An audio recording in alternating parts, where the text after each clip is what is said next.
जीवन में जितना संतुलन हो उतनी ही संभावना सुख की बढ़ती जाती है।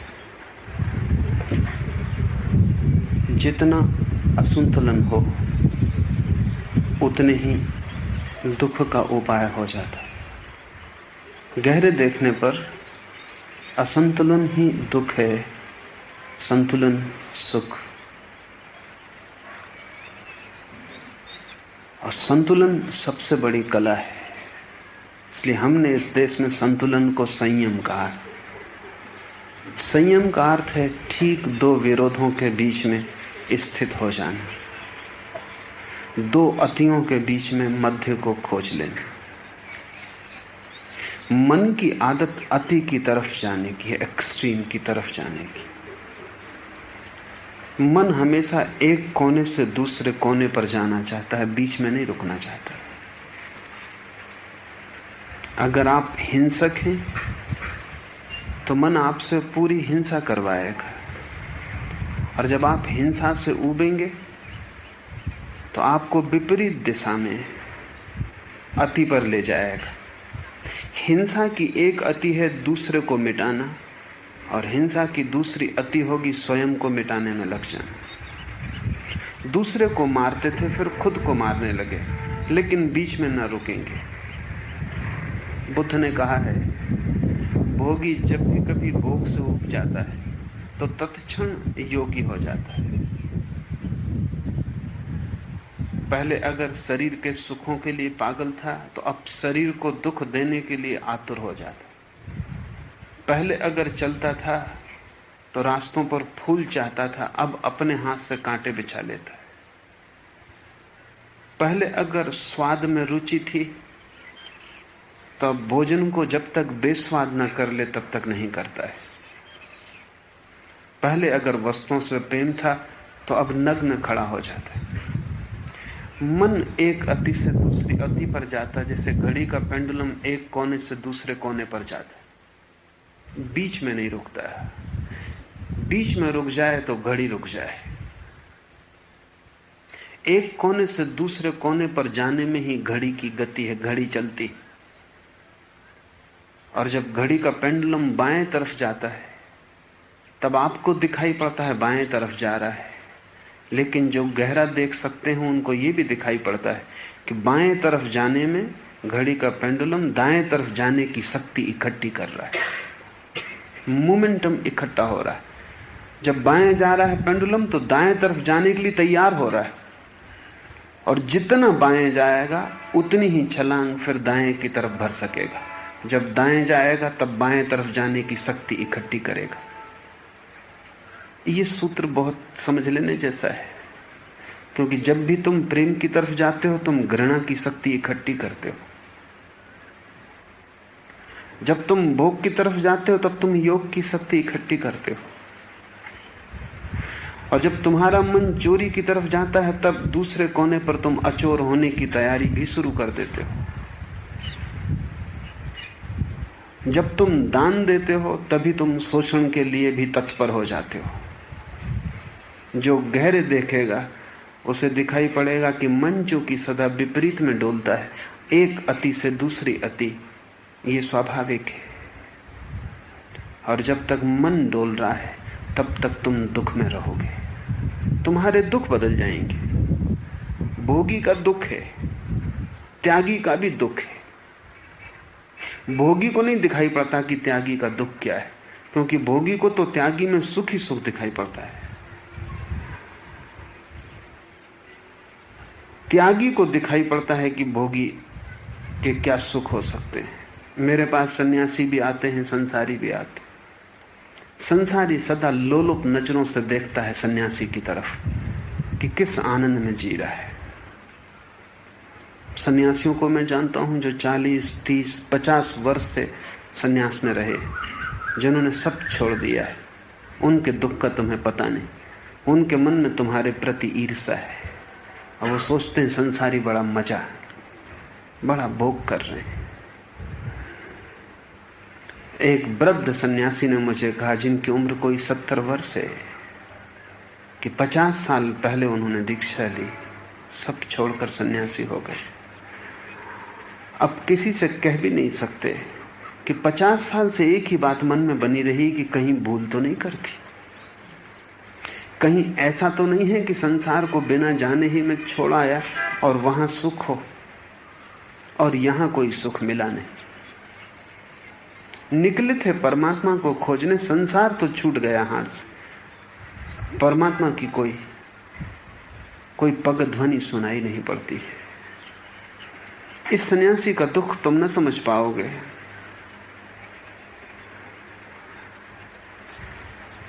इसने किसी आशा में छोड़ा था, वो आशा पूरी नहीं हुई। इसने कोई सौदा किया था, जो हाथ में था वो चला गया और जो आने वाला था वो अब तक आया नहीं। अब जीवन चुक रहा है, 70 वर्ष उम्र हुई और अब ऐसा लगता है दोनों तरफ से गए। न संसार मिला न सन्यास मिला, माया मिली न राम। वैसी गूंज इस सन्यासी के मन में गूंजना स्वाभाविक है। ये मन का स्वभाव है कि तुम जहां हो वहां दुख देखता है और तुम जहां नहीं हो वहां सुख देखता है।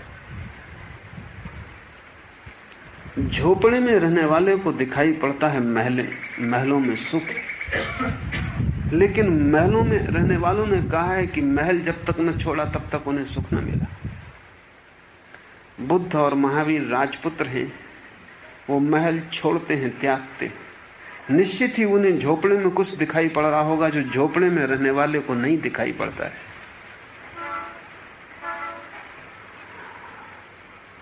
विपरीत अति निमंत्रण देती है और विपरीत अति पर जाने का अर्थ है कि मन डोलता रहेगा, मन की घड़ी चलती रहेगी।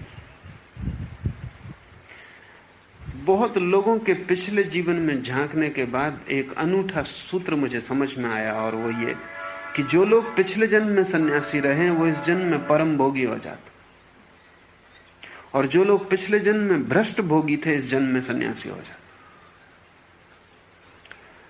तब बड़ी हैरानी मालूम पड़ती। होना तो उल्टा चाहिए तार्किक दृष्टि से। अगर पिछले जन्म में आप सन्यासी थे तो उसी श्रृंखला में आपको और बड़ा सन्यासी इस जन्म में होना चाहिए। ये तो तर्क सीधा है, गणित है, लेकिन हालत उल्टी है। जब भी मैं देखता हूं किसी महाभोगी को और उसके पिछले जन्म में झांकता हूं तो लगता है पिछले जन्म में वो त्यागी रह चुका है, उसका मन एक अति को छू चुका, अब इस जन्म में दूसरी अति को छू रहा है। साधारणतः ऐसा होना चाहिए कि जो आदमी पिछले जन्म में पुरुष था वो इस जन्म में भी पुरुष हो, जो स्त्री थी वो स्त्री हो, लेकिन ऐसा होता नहीं।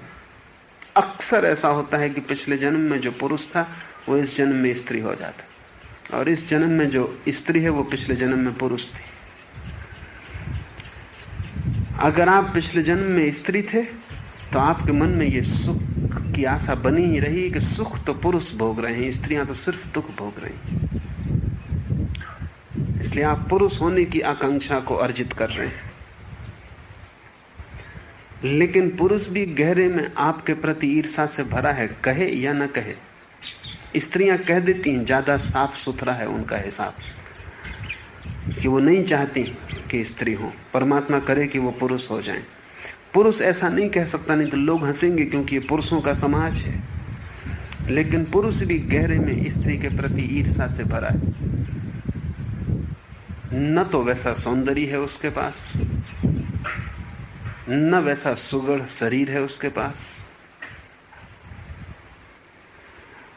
और न वैसे सुख को भोगने की क्षमता उसे मालूम पड़ती जैसा स्त्री के पास है। स्त्री कम असंतुष्ट होती, पुरुष ज्यादा असंतुष्ट होता है। स्त्री को थोड़ा भी मिल जाए तो राजी होती, पुरुष को कितना भी मिल जाए तो राजी नहीं होता। स्त्री की मांग बहुत बड़ी नहीं है, उसका छोटा सा घर, उसका छोटा सा आंगन उसका राज्य बन जाता है। पुरुष की मांग इतनी विराट है कि सिकंदर जैसा साम्राज्य भी हो तो भी आंगन पूरा नहीं होता, छोटा रह जाता। स्त्रियां कम पागल होती हैं, पुरुष ज्यादा पागल होते हैं। स्त्रियां कम आत्मघात करती हैं, पुरुष ज्यादा आत्मघात करते हैं। स्त्रियां ज्यादा स्वस्थ रहती हैं, पुरुष ज्यादा बीमार पड़ते हैं। ये सिर्फ पुरुषों का ख्याल है कि पुरुष ज्यादा मजबूत हैं स्त्रियों से, सिर्फ ख्याल है। अगर आप चिकित्सकों से पूछें तो वो कहेंगे स्त्रियां ज्यादा मजबूत हैं, पुरुष की मजबूती कम सिर्फ दिखाई पड़ती। इसलिए दुनिया में विधवाएं ज्यादा दिखाई पड़ती, विधुर कम, क्योंकि पुरुष पहले विदा हो जाते। 4 साल औसत उम्र ज्यादा है स्त्रियों की सारी पृथ्वी पर पुरुषों से। अगर आप 70 साल जिएंगे तो आपकी पत्नी की संभावना 74 साल जीने की। वो कम बीमार पड़ेगी, ज्यादा स्वस्थ रहेगी, और उसके पास रेसिस्टेंस की, प्रतिरोध की बड़ी क्षमता है। आप थोड़ा सोचें, एक पुरुष 9 महीने तक गर्भ को खींच सकता है, असंभव है, वो उसके शरीर की क्षमता नहीं। वो स्त्री की ही क्षमता है एक नए जीवन के बोझ को 9 महीने तक खींच लेना। और 9 महीने पर भी गर्भ समाप्त कहां होता है, सिर्फ बाहर आता है, फिर बाहर खींचना शुरू होता है। पुरुष के मन में भी ईर्ष्या जगती है, कहीं गहरे अचेतन में वो स्त्री होना चाहता है, और इसलिए अक्सर जन्मों में योनि बदल जाती। ऐसा ही जीवन के सभी पहलुओं पर मन डवाडोल रहे तो ही जी सकता है। संतुलित हो जाए मन खो जाता है, जहां मन खोता है वहीं समाधि है। अब मैं आपके प्रश्न को लूं। बच्चों को निश्चित ही तर्क में प्रशिक्षित करना है, गणित में प्रशिक्षित करना है। उनका मस्तिष्क साफ सुथरा हो, प्रतिभाशाली हो, सक्षम हो, उनकी प्रतिभा बढ़े। बच्चों को पशुओं की भांति नहीं छोड़ देना है। पशुओं के जीवन में कुछ है, लेकिन बहुत कुछ नहीं है। पशुओं के जीवन में एक भोलापन, लेकिन भोलापन मूढ़ता का है, भोलापन संतत्व का नहीं। एक सरलता है, लेकिन सरलता मजबूरी की है, उपलब्धि की नहीं। पशु इसलिए सरल हैं कि चालाक नहीं हो सकते। संत इसलिए सरल नहीं है कि चालाक नहीं हो सकता, चालाक हो सकता है, नहीं होता, वो उसका अपना निर्णय है। और जो भी आपका अपना निर्णय है वही आपके जीवन को आत्मा देता है। पशुओं के पास आत्मा है, लेकिन उस अर्थ में नहीं जिस अर्थ में मनुष्य के पास आत्मा है, क्योंकि मनुष्य अपना निर्णय लेता है। अगर आप चोर हो ही ना सके तो आपके अचोरी का क्या मूल्य है? अगर आप क्रोध कर ही ना सके तो आपकी करुणा का क्या अर्थ? विपरीत आप कर सकते फिर भी नहीं करते। ये जो आपका अपना न करने का निर्णय, यही आपकी आत्मा को निखारता है, धार देता है, तेजस्विता लाता है। तो पशुओं जैसा भोलापन नहीं चाहिए, संतों जैसा भोलापन चाहिए। बच्चे को प्रशिक्षित करना होगा ताकि मनुष्य की सारी चालाकी को वो जाने, मनुष्य की सारी उपद्रव की जो दुनिया है उससे परिचित हो, उस अनुभव से गुजरे। लेकिन अगर इतना ही किया गया तो एक असंतुलित व्यक्तित्व पैदा होगा। तो बुद्धि तो प्रखर होगी, हृदय बिल्कुल सूना होगा। गणित तो साफ होगा, प्रेम बिल्कुल धुंधला होगा। मिटा तो सकेगा लेकिन बना ना सकेगा। जीत तो सकेगा लेकिन हार ना सकेगा। और जो आदमी सिर्फ जीत सकता है वो आदमी पूरा आदमी नहीं, क्योंकि जीवन के कुछ आयाम हैं जो हारे हुए को मिलते हैं। संसार तो जो जीतता है उसको मिलता है, परमात्मा उसको मिलता है जो हारना भी जानता है। धन तो उसे मिलता है जो जीतता है, प्रेम उसे मिलता है जो हारता है। हार की भी अपनी विजय है। लेकिन गणित और तर्क तो सिर्फ जीतना सिखाते हैं, हारना ध्यान सिखाता है। गणित और तर्क तो संसार में कैसे हम परिग्रह को बढ़ा लें, कैसे संपदा ज्यादा हो, साम्राज्य बड़ा हो, इसकी कला देते हैं। ध्यान कैसे हमारी आत्मा का राज्य बड़ा हो, कैसे चेतना विस्तीर्ण हो जाए, सारे आकाश को छाले, उसकी कला है। अगर अकेला गणित और तर्क और बुद्धि ही बच्चों को सिखाई गई तो वे बच्चे पंगु होंगे, पैरालाइज्ड होंगे, लकवा खाए हुए होंगे, जैसे उनका एक अंग तो चलता हो और दूसरा अंग न चलता हो। उनके जीवन में पूर्णता ना होगी, वे समग्र ना होंगे, उनका एक पैर सदा बंधा रहेगा, उनका जिंदगी एक लंगड़ी दौड़ होगी। चूंकि और लोग भी लंगड़े हैं इसलिए पता नहीं चलता। बच्चों का एक खेल होता है लंगड़ी दौड़, जिसमें एक पैर दूसरे के एक पैर से बांध दिया जाता है, एक ही पैर से भागना पड़ता। करीब करीब हमारी जीवन की व्यवस्था ऐसी लंगड़ी दौड़ ही है जिसमें हम एक पैर से भाग रहे हैं, फिर हार जाते हैं, टूट जाते हैं, मिट जाते हैं तो आश्चर्य नहीं। ध्यान दूसरा चरण है। तो जैसे ही बच्चे को हम बुद्धि की शिक्षा दें वैसे ही ध्यान की भी शिक्षा दें। जैसे जैसे बच्चा विज्ञान को समझे वैसे वैसे धर्म को भी समझे, और जैसे जैसे उसका मस्तिष्क निखरे वैसे वैसे उसके हृदय में भी प्रकाश आए। वो जाने ही नहीं हो भी, उसके पास चीजें ही ना बढ़े वो भी बढ़े, उसके बाहर का ही फैलाव ना हो, भीतर की भी गहराई हो। जैसे वृक्ष उठते हैं आकाश की तरफ लेकिन जड़ें चली जाती हैं भीतर की तरफ, और जितनी जड़ें गहरी जाती हैं उतना ही वृक्ष ऊपर आकाश की तरफ जाता है। तुम ऐसे वृक्ष हो जिसके पास जड़ें नहीं, तुम बस बाहर और ऊपर की तरफ जा रहे हो, भीतर और अंदर की तरफ जाने का तुम्हारे पास कोई उपाय नहीं, इसलिए तुम प्रतिपल कप रहे हो। जरा सा हवा का झोंका आता है कि तुम घबरा जाते हो, क्योंकि तुम्हारे पास जड़ें नहीं है।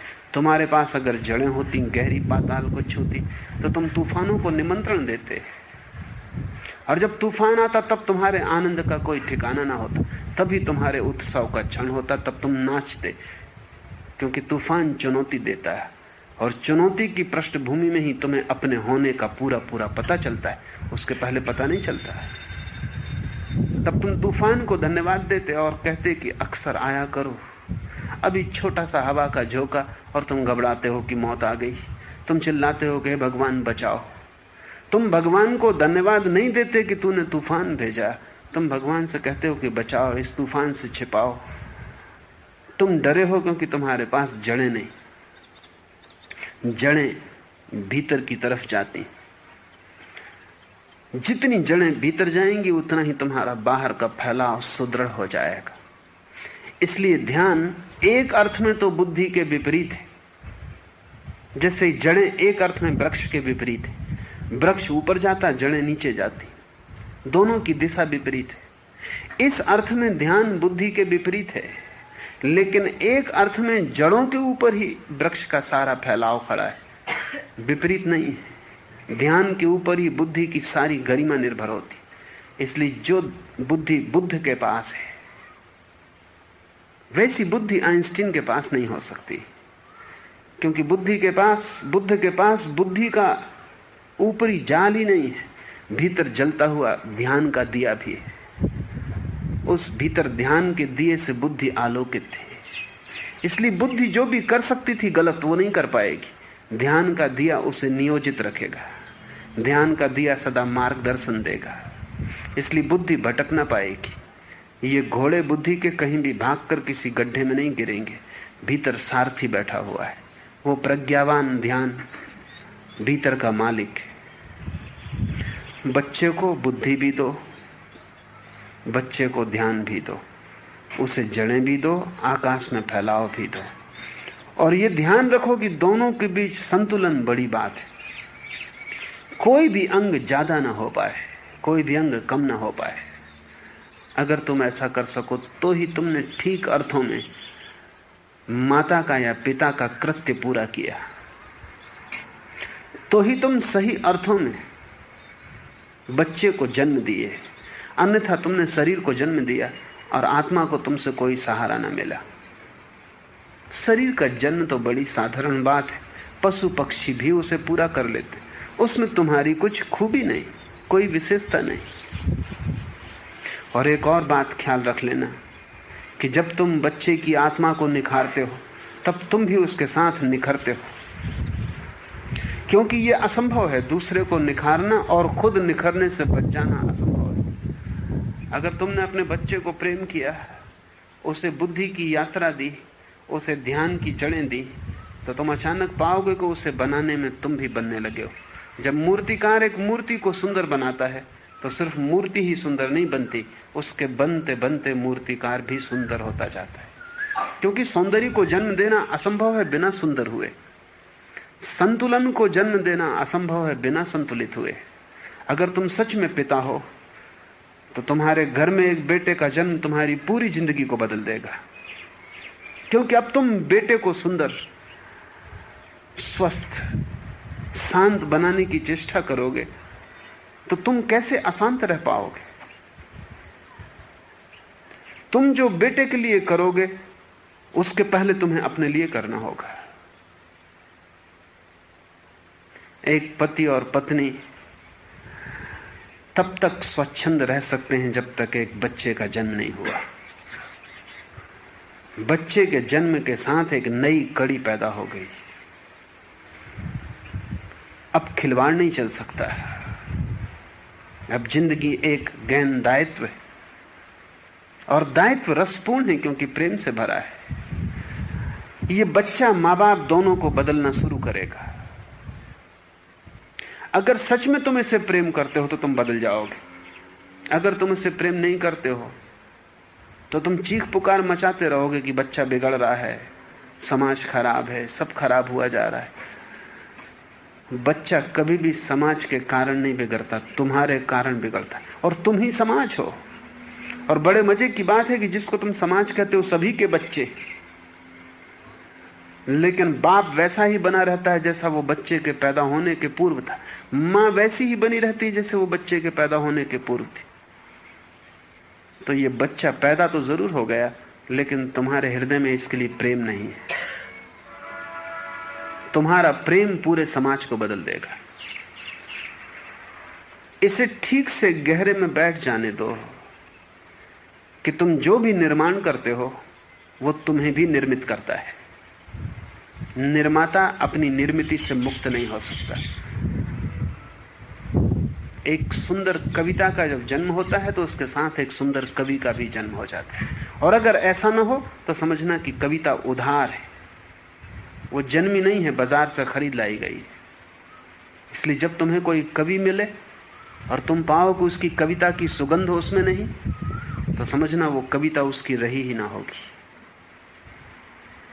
इस देश में हम पुराने समय में कवि को ऋषि कहते थे, अब नहीं कहते क्योंकि अब कहना उचित भी नहीं। ऋषि का अर्थ कवि ही होता था। बड़ी अजीब बात है, आज तो ऋषि और कवि में बड़ा फर्क दिखाई पड़ता है। न तो ऋषियों में कविता दिखाई पड़ती, न कवियों में ऋषित्व दिखाई पड़ता है। दोनों कहीं खो गए हैं। हमारी प्राचीन धारणा यह थी कि जब भी कोई व्यक्ति कवि होगा उससे काव्य का जन्म होगा। तब ये काव्य का जन्म उसकी पूरी अंतर्धारा को, उसकी चेतना को बदल जाएगा। क्योंकि सुंदर का जन्म कुरूप से हो कैसे सकता है? अगर वस्तुतः ये जन्म है, तुमने बच्चे को गोदी ले लिया हो तो बात अलग,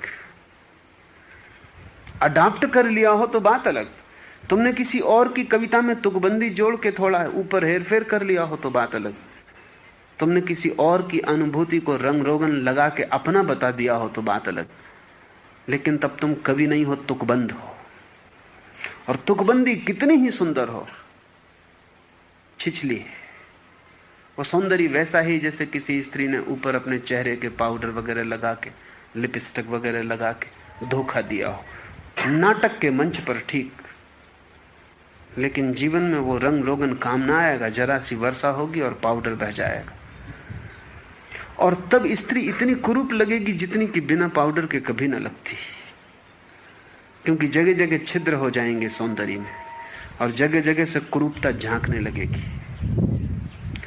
वस्तुतः जो स्त्री सुंदर होती है वो पाउडर से बचती है। क्योंकि पाउडर कुरूपता को छिपाने का ढंग हो सकता है, सौंदर्य को पैदा करने का उपाय नहीं। सुंदर स्त्री भी अगर पाउडर पोत लेती है तो कुरूप हो जाती, क्योंकि झूठ कभी सुंदर नहीं हो सकता। साधारण सी घरेलू स्त्री भी, जिसको होमली कहें, जिसको नाटक के मंच पर खड़ा न किया जा सके,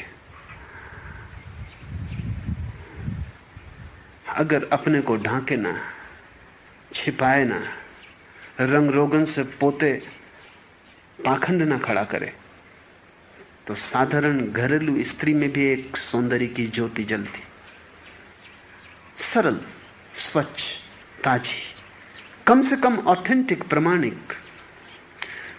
तो भारत की पुरानी धारणा यह थी कि जब किसी व्यक्ति से काव्य का जन्म होगा, जब कोई कवि होगा, तो ऋषि तो हो ही गया,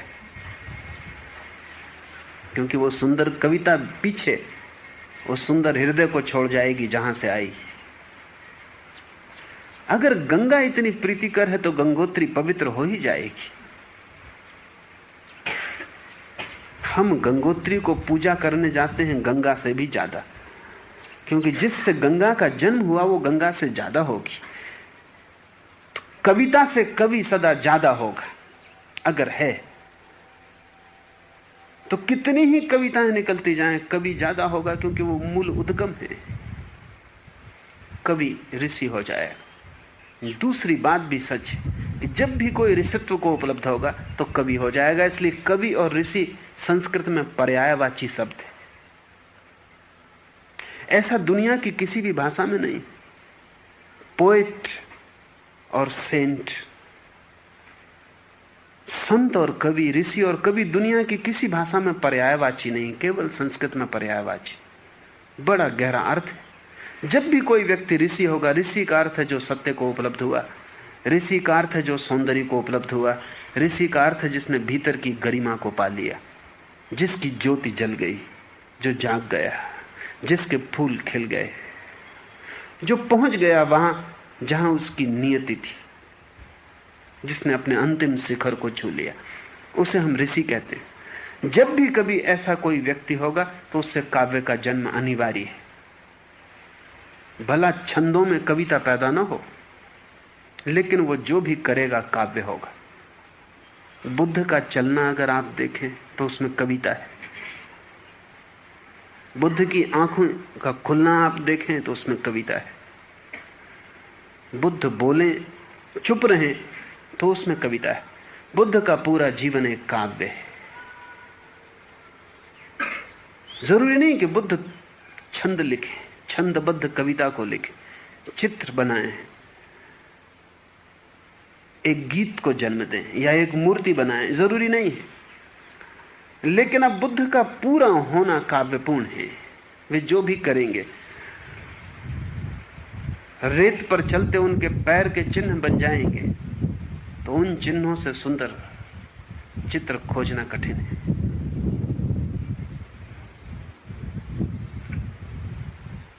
ऋषि अनिवार्य रूपेण कवि हो जाएगा। कवि अनिवार्य रूपेण ऋषि है।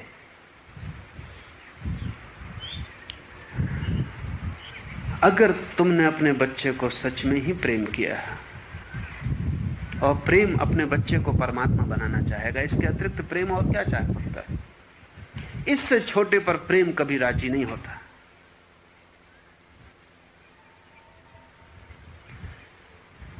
प्रेम इससे कम पर राजी हो ही नहीं सकता।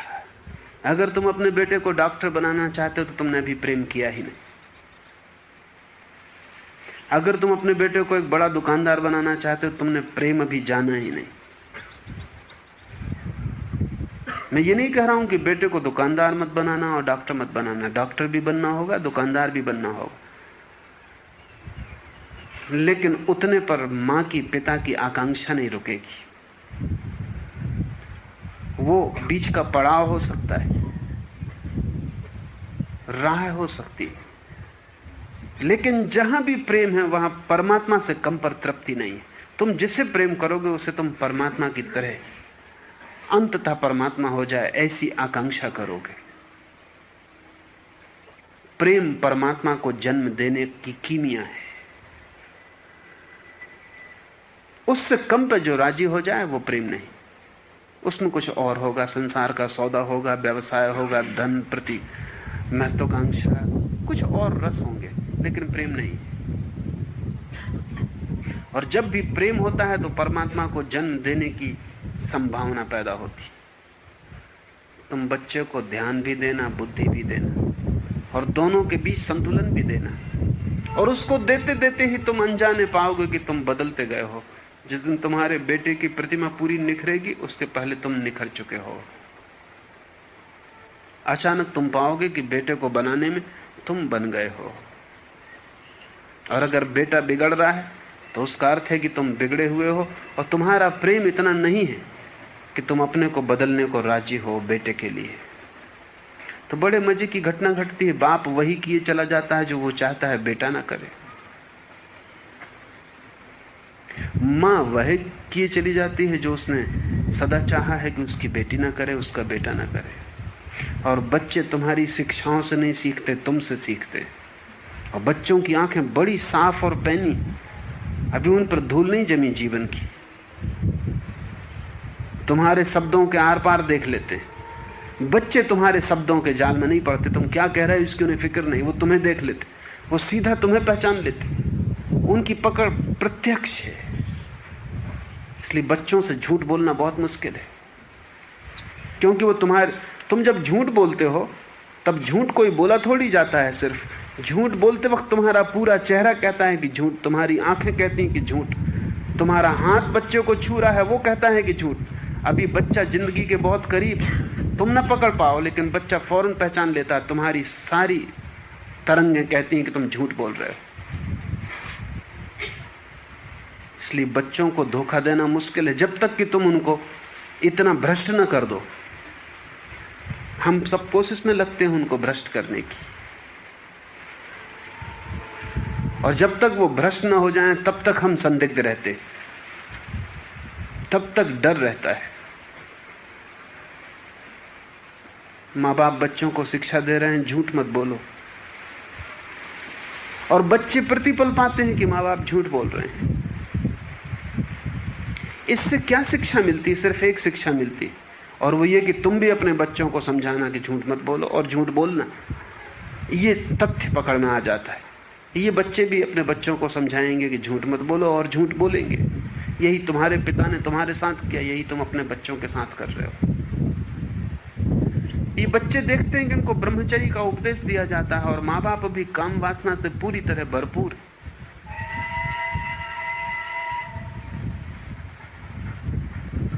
उनको दिखाई पड़ता है तुम्हारा व्यवहार, उनकी समझ में आता है। वे भी अपने बच्चों को ब्रह्मचर्य का उपदेश देंगे। एक बड़ा पाखंड है जो चलता है, हमारा समाज एक विराट पाखंड है। हमें दिखाई नहीं पड़ता क्योंकि हम उसी में पैदा हुए हैं, जैसे मछलियों को सागर नहीं दिखाई पड़ता क्योंकि वे उसी में पैदा हुए। हमारा पाखंड इतना गहरा है कि अगर हमें दिखाई पड़ना शुरू हो जाए तो हम बहुत बेचैन हो जाएंगे, बहुत घबरा जाएंगे कि क्या हो रहा है। हम सोचते भी नहीं हम क्या कह रहे हैं, क्या कर रहे हैं, क्या उसका परिणाम होगा। तुम बच्चों को बुद्धि की शिक्षा देते हो, ध्यान की नहीं, क्योंकि बुद्धि के लिए उधार शिक्षक मिल जाते, किराए के आदमी मिल जाते। इसलिए आसान है, स्कूल है, विश्वविद्यालय, वहां तुम भेज देते हो। अगर अधिक माँ बाप की आकांक्षा को ठीक से समझा जाए तो शायद वो शिक्षा लेने नहीं भेजते, सिर्फ झंझट से बचने भेजते। एक घर का उपद्रव टल जाता, रविवार को घर में उपद्रव वापस लौटा। स्कूल जो है माँ बाप को बच्चों से बचाने के उपाय, वहां तुम उन्हें ढकेल आते हो। वहां तुमने किराए के नौकर रख छोड़े जो उन बच्चों को उलझाए रखते ऐसी बातों में जिनमें 99% बिल्कुल कचरा है, जिनको सिखाने की कोई जरूरत नहीं, जिनको सीख के सिवाय भूलने के बच्चे कुछ भी ना करेंगे, जिनमें सार ना के बराबर है। शिक्षक जो है वो एक तरह का पहरेदार है, जो माँ बाप और बच्चों के बीच में डंडा लिए खड़ा रहता है। कम से कम 5-7 घंटे के लिए तुम्हें शांति दे देता है। कैसा ये प्रेम है जो बच्चों के कारण अशांत होता हो? ये प्रेम नहीं है। ये बच्चे आकस्मिक घटनाएं जो तुम्हारे ऊपर पड़ गए हैं, दुर्घटनाएं, इनको किसी तरह ढोना है। और तुम उन्हें स्कूल क्यों भेज रहे हो? इसलिए नहीं कि इनकी आत्माएं निखर आए। तुम इन्हें स्कूल भेज रहे हो ताकि समाज का सारा पाखंड ये व्यवस्था से सीख जाए,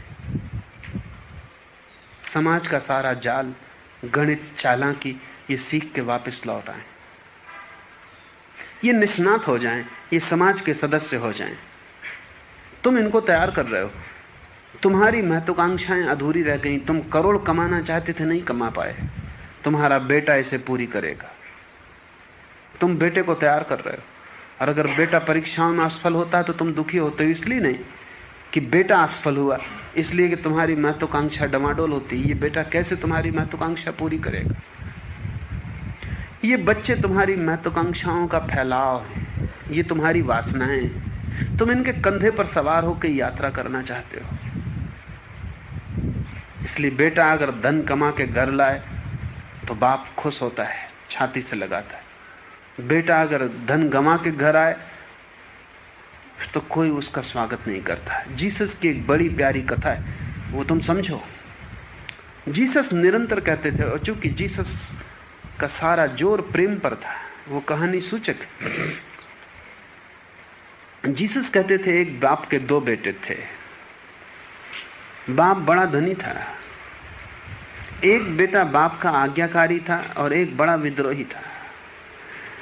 एक कमाई को बढ़ाता और एक कमाई को तोड़ता और घटाता। अंततः इन दोनों बेटों को अलग कर देने के सिवा कोई उपाय न रहा। आधा आधा धन बांट दिया गया।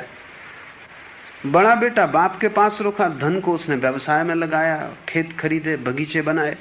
छोटा बेटा धन मिलते ही नदारत हो गया गांव से।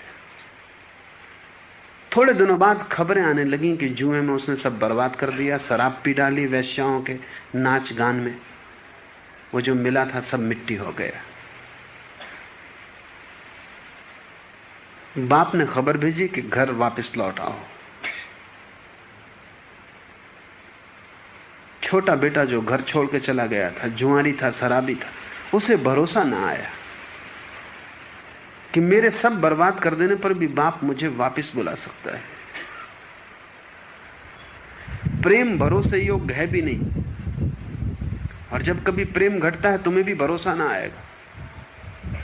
चोरी घटे भरोसा आता है, घृणा हो भरोसा आता हो। प्रेम ऐसा अनहोना है कि कहां दिखाई पड़ता है। लड़के को भी भरोसा नहीं आया, लेकिन जार जार था, दीन हो गया था, भीख मांगता था, सोचा लौट चलूं। इस भीख से तो घर के कोने में पड़ा रहूंगा, वही ठीक।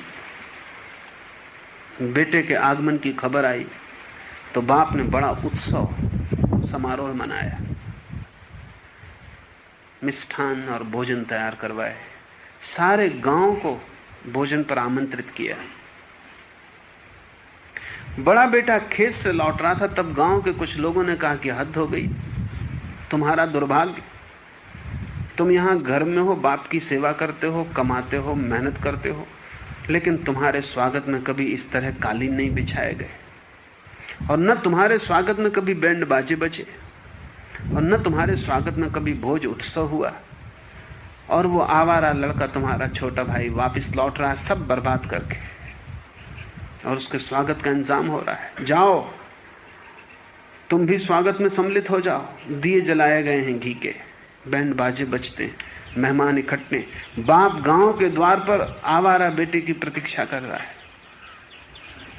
बड़े बेटे को भी दुख हुआ, चोट लगी, वो घर जाके उदास बैठ गया। और जब बाप बेटे को लेके लौटा, नए छोटे बेटे को जो भाग गया था वापस लौटा, बड़े बेटे को उदास पाके उसने पूछा कि तू उदास क्यों? बड़े बेटे ने कहा, उदासी स्वाभाविक, मेरा कभी कोई स्वागत नहीं होता और मैं तुम्हारी सेवा कर रहा हूं, मैं तुम्हारे लिए धन कमा रहा हूं। तुमने जितना धन दिया उससे 4 गुना मैंने कर दिया है। और ये आवारा सब बर्बाद करके लौट रहा है, इसका स्वागत हो रहा है। तो बाप ने कुछ बातें कही जो समझने जैसी हैं। बाप ने कहा, प्रेम